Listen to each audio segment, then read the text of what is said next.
le ren som ni le hi zana ei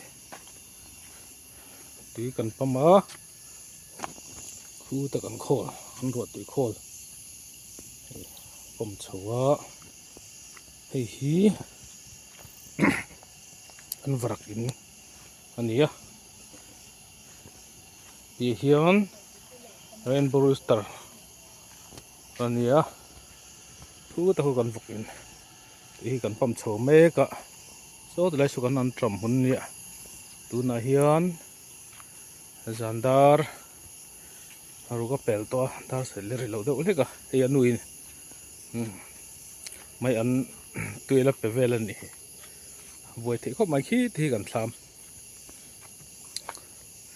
sanga ni jin kharon lang lu eron bom lo masin male ole rainbow rooster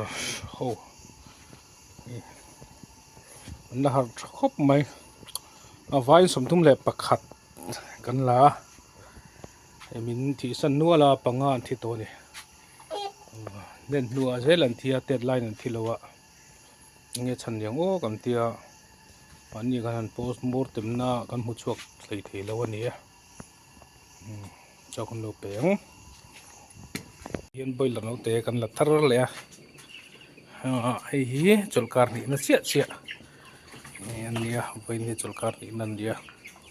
panian thi to an vain somnga le pani ania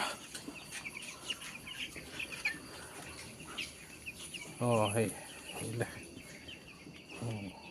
cholkar ni na vokin ruak vokin nan lo lo theilowa tian kan an ti ni soi tang khan hei zara nia thim to le he nu nia he tilam mi hi eng ho ki tal tu apa tamja ki pan nia tian tal tu pakwan nia atil zai fulo wangin he tahian pakhat